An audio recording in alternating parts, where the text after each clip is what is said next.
You're welcome back. This is NewsFile. It's your most authoritative news analysis platform. And here on NewsFile, we put Ghana first. Let me first share some of your messages with you. And Nana Akuya Wood says that I'm much concerned about the energy ministry. How is Ghana going to solve the crisis and the debt in the energy ministry? King Oga says, what's the state of corruption in our nation? Did our president talk about corruption in his State of the Nation address? Collins Little Tete says, there's nothing new under the sun.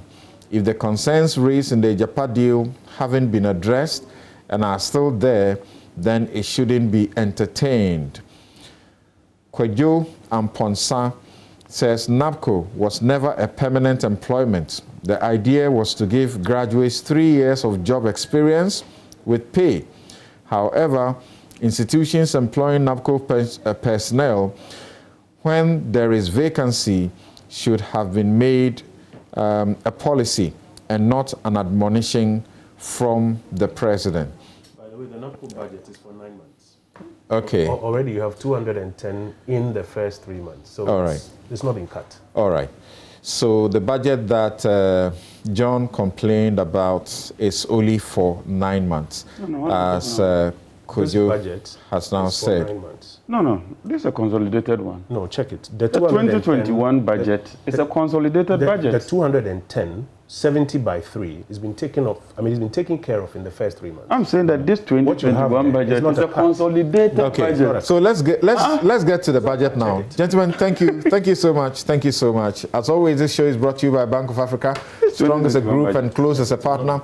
MTN everywhere you go. Ashesi University, educating ethical and entrepreneurial leaders for Africa. Sometimes I see Kojo restraining himself, and I can imagine him thinking about me because he sat here and he knows how he feels. Duroplast, where Duroplast goes, water flows. Having mosquito spray and coil. Pleasant on humans, tough nightmare on insects. And Napa Foods, it is tasty. DBS Industries. And Robert & Sons Limited Optical Services, your comprehensive eye care services provider.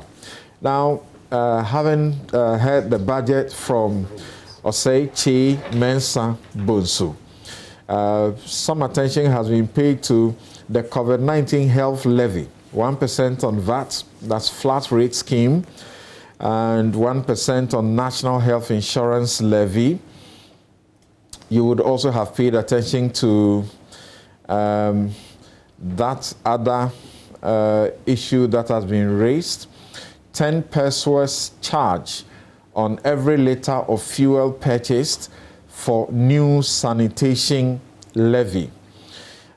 So the government said, Osei Mensa Bonsu said, critical investments have to be made in sanitation for the benefit and dignity of all Ghanaians. These investments will ensure sustainable sanitation management, improve the quality of life, and reduce the number of deaths and diseases from poor sanitation.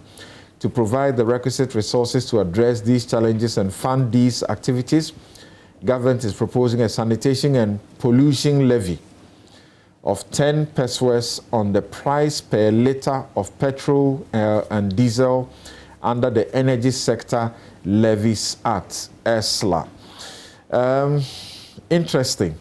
I wish I could start with you instead of Dr. Priscilla Chumesi-Bafo. Yes, let's start with you. You might want to check page 214 of the main budget, not the budget speech, and check Appendix 4A, MDA Expenditure Allocation 2021, Nation Builders Cost 672.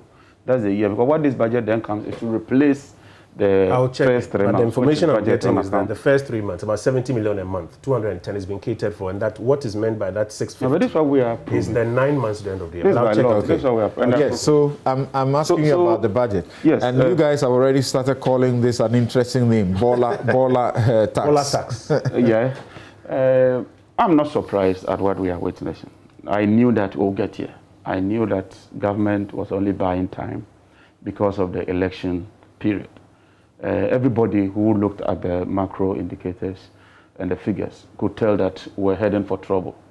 The point is that we are in a deep hole, and almost all the economists have agreed to the fact that we are in a deep hole. And like Kojo tried to talk about incremental, I don't know where that analysis comes from. Something, I have 100 cedi, I go to borrow another 100 cedi. That's 100%. The next year I go to borrow 150 cedi. It won't be 100% on the 200. No. Then I said, oh, this year I've done well. That is how our debts are assessed. It's compounding. No, but we are comparing from 100 to 250. Look, I am saying that on an incremental basis, even if you borrow the same amount, because it's compounding, the percentage will be smaller. That's not what we're saying. We're talking point to point. Which point to point? So take end, I don't like heckling, end 2000, 9 billion Ghana cedis. I mean, sorry, end 2008, 9 billion Ghana cedis. End 2016, how much? It is on the gross, because if it was 100, what are you saying? 4 years, I borrowed 100 and it's 200. Oh, that is 100%. Professor Mills inherited 9 billion Ghana cedis debt. Kojo, we don't have time, so we don't have to I'm sure that you go ahead. We don't have but to. At the end of the day, Samson, is the debt to GDP. Yes. Like he says, you are borrowing that money to invest in some critical areas. Yes. And that's why I said that when you borrow maybe 4 billion euro bond, you did 13 billion. If you borrow and you invest in critical areas and you increase productivity, the GDP should. Your debt to GDP will not grow. That is the bottom line. This issue of incremental and those things, they don't come in. Moody's already has downgraded us to negative, the outlook. Now, if you go into the budget proper, then you ask yourself that, look, the 291 billion, that is not even the main issue, because Japan, for instance, at a point in time, had a debt to GDP of 120. True. Does that mean they are bankrupt? No. When Greece crossed, I think, 74 or 100, they were declared bankrupt. So even the debt to GDP alone doesn't tell the full story. That's true. You ask yourself, when you get your revenues, what do you use the revenues for? That's why I said that when we take our revenues today, all our tax revenues, everything is used to service our debts. No country can grow. No country can be sustainable in that situation where almost all your revenues cannot even cater for two line items, compensation and debt servicing. It can't even cater for that. So we are in deep trouble. And let's admit that, look, we are in deep trouble. So that when we are taking corrective measures, we don't get back to this situation again. The very first paragraph, that admission is made because it's not only Ghana that's affected because of COVID, the whole world. I've looked at Togo, I've looked at Cote d'Ivoire, I've looked at Senegal, I've looked at Tanzania, I've looked at Uganda. They are not in this debt crisis that we find ourselves. And this attempt to shift this whole challenge on COVID is not true. And like Prof. Bobkin said, way back in 2019, the alarm bells started sounding. COVID-19 has only come to confirm an already difficult situation. So this attempt to say that everything was okay, we're doing well, but for COVID-19, go and look at the 2019 figures. Look at your total revenue against even these three line items. We're heading for trouble. Just that COVID-19 has come to confirm the extent and the state of that trouble. What does that mean going forward, Samson? This year is going to be a tough year for everybody.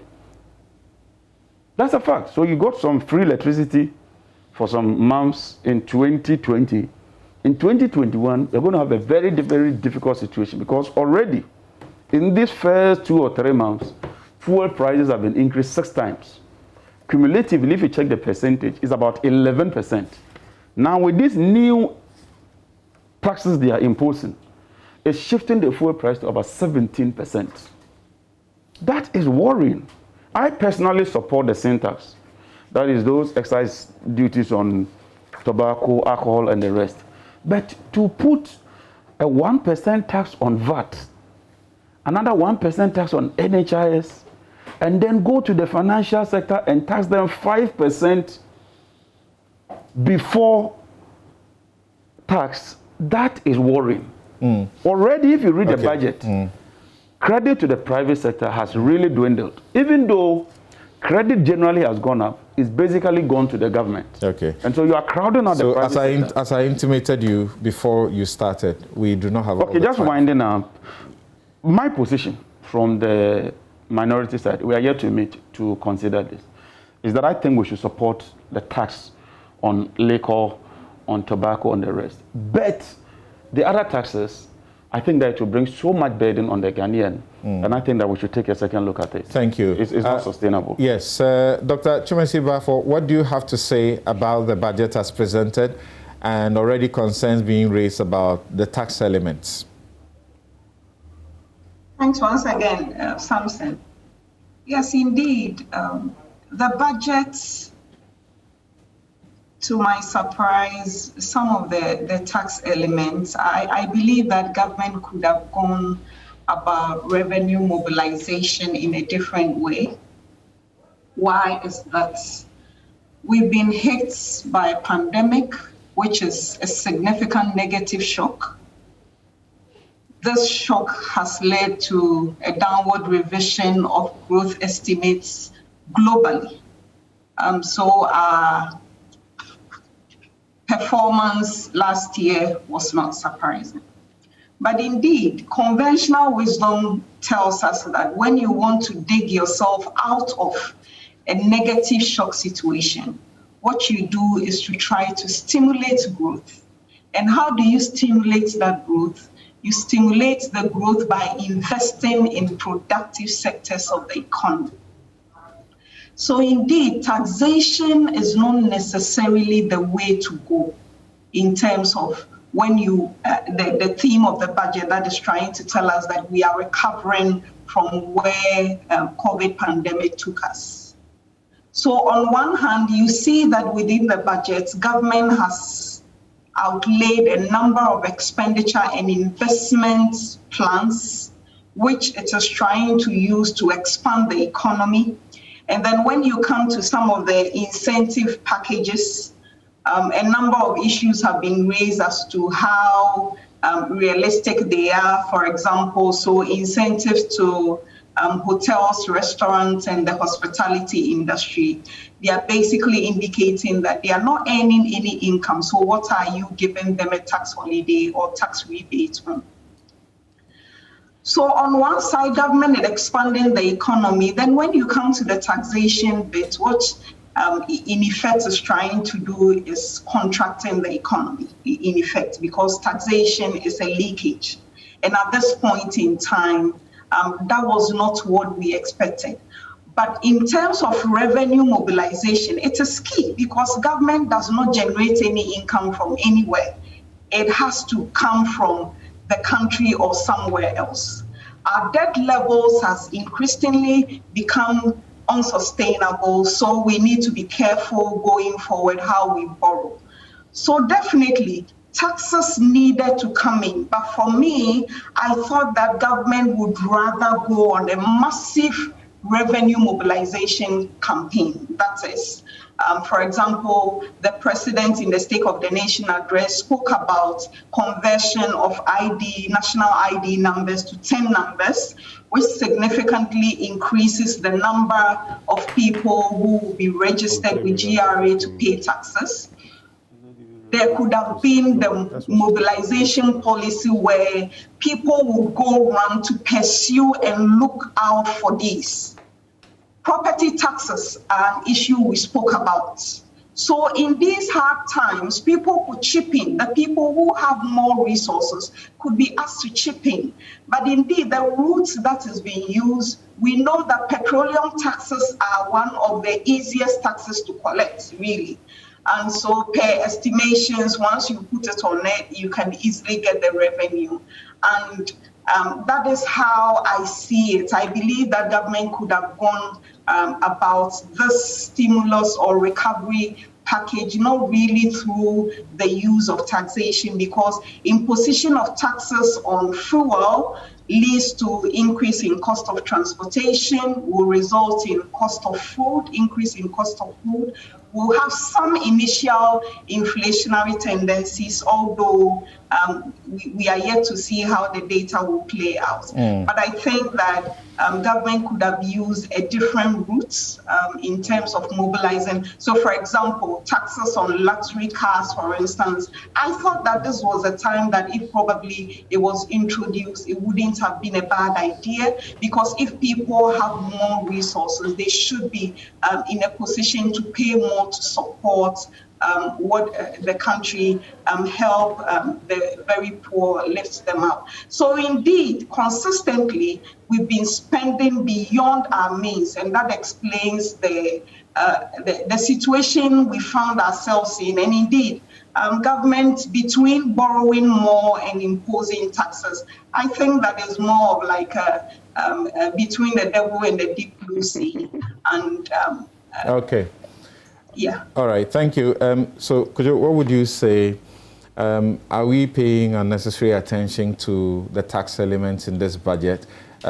People are asking, so we said we are going to recovery. What exactly is in there that is for recovery? Something very quickly. I think it's fair for people to focus on the tax measures and ask questions about it. But this budget does not only introduce these revenue handles. The revenue measures are necessary because, listen, we are at a fiscal deficit of 11% plus, almost 12%. Debt to GDP ratio, 70-something. Nominal debt stock, 296 or so. The options any government will have under these circumstances are to find creative ways of raising revenue and gradually bringing back the debt and the deficit to a more responsible position. There are a multiplicity of reasons for which we are here, but key among them includes the COVID challenge that we're having now. If we look at what COVID has done, it's moved us from 5% to 11%, an extra 6% of GDP. So we cannot escape the fact that we have to share the burden at this point in time. Now, the real focus for me is that we gather around holding government accountable for using the monies for what which it claims it's going to use it for. If you're going to increase road tolls, if all of us are going to see an improvement in the road conditions, the road contractors are being paid, they are finishing the road projects on which they are, I am not sure we will worry as much as we worry today. The history has been that many times we have increased tolls and you haven't seen the corresponding work therein. So for me, where we are now, these are the raft of measures that need to be implemented to ensure that, for example, the COVID expenses we are incurring will be paid for by this particular levy and we stop the bleeding. But the focus at the end of the day has to be whether or not we are using the resources for the purposes for which we are advertising. Because, invariably, we need to get back to that, or get back on that fiscal path, 11%, by 9% next year, 7% the third year, and then back to about 5% by 2024. And we need to have this foundation firmly done so that now that you're getting resources, you can invest it in the areas that we always talk about. The areas that would translate into the things that Professor Buckman is talking about. The growth, the jobs, the incomes and opportunities for the Ghanaian people. And that is where you can now begin to measure those grassroots effects or those output items that you are looking for. So the president's budget for 2021 walks a fine line between stopping the bleeding, raising the resources, investing in the areas that are going to get us the success that we are looking for, and ensuring that we do not let COVID and the related matters permanently derail us from the trajectory on which we were. Those will be my comments. Okay. So Dr. Theo Champong and Professor Bokping on the budget. Let's start with Dr. Theo Champong, and I apologize. Unfortunately, we have very limited time. If you guys can do some 2 minutes each going to specific areas that you want some highlight and attention. Okay, I can use just 2 minutes quickly on the energy sector, because I also follow developments there quite well. The recovery fund that has been introduced, and it's one of the new kind of taxes which we're looking collectively about 5.7 or so% increment in petrol prices. Those ones, yes, are useful, but I do have some concerns in there because we actually had the cash waterfall mechanism several years ago, and we're still accumulating debt in the sector because of some of the PPAs that have been signed. But fundamentally, the issue really has to do with the tariff structure in the electricity sector. So at the moment, I just completed a study quite quickly. And what actually we find is that the biggest cost driver in electricity tariffs in Ghana since 2015 are distribution costs, and they represent an average of 132% markup over the generation or the composite generation tariff of about 9 or 10 cents a kilowatt hour. What this reflects really is that there's a lot of unintended consequences of passing the inefficiencies that we're seeing with ECG, particularly to consumers.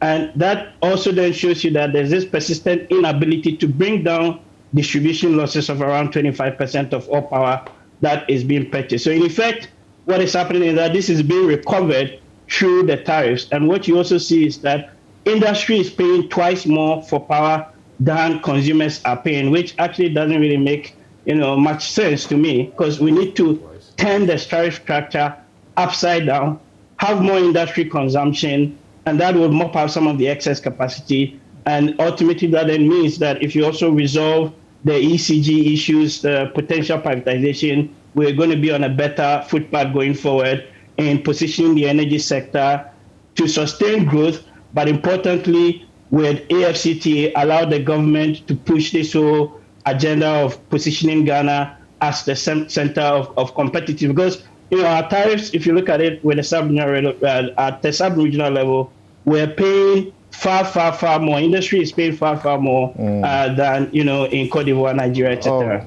All right, Dr. Bokping. So we have some reliefs that also came in. Suspension of income tax stamps payment for small businesses, vehicle income tax for trotros and taxes to reduce the cost of transportation, tax relief of 30% on corporate income tax for hotels, restaurants, education, arts and entertainment and travel and tours, a waive on penalty and interest on accumulated tax arrears up to December 2020 for companies and individuals. How do you factor all that in your assessment of the budget and how it is a recovery budget? Okay, thank you very much. So the bit that you highlighted about the reliefs makes it look like government understands the reality that something needed to be done, more or less to cushion the effect of more of the indirect taxes that have been imposed and all of that. So you have to take that side by side, what has been done and all of that. But something, we saw this coming. Let me start with that way. You know why? From 2017, we started treating the energy sector and the financial sector cleanup and all that as outliers. So we recorded one deficit without them and then one deficit with them. We have gotten to the point where we no longer can continue to treat them as outliers. We now have to take that bold decision and tackle that because they are manifesting explicitly in our debt formation. And the effect of that is what we are seeing. And we cannot continue. So when you see your debt rising, particularly fueled by the fiscal deficit, it signals the possibility of future hikes in taxes. And that is where we are now. So if you compare this to 2017 budget and all of that, you can see that there's a clear departure now. That now consolidation has to be taken seriously. That will come at a price. That will come at the expense of productivity growth and all of that. And Dr. Tumesi also talked about that if we are going on the path of growth, then we have to look at the measures that we are putting in place and all of that. But I can also sympathize with government because if you look at, and this is where government is coming from. So you look at your tax revenue, you look at the expenditure patterns and new expenditure patterns that have emerged because of COVID.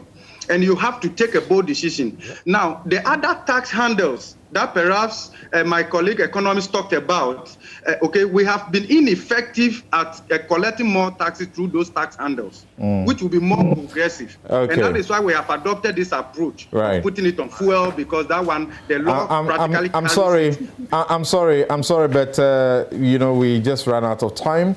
And I'd like to say I'm thankful to Dr. Patrick Kumar Boaje, Director General, Ghana Health Service, Dr. Kwame Sapong, a CADU pharmacist and fellow Ghana Center for Democratic Development, who joined the very first segment.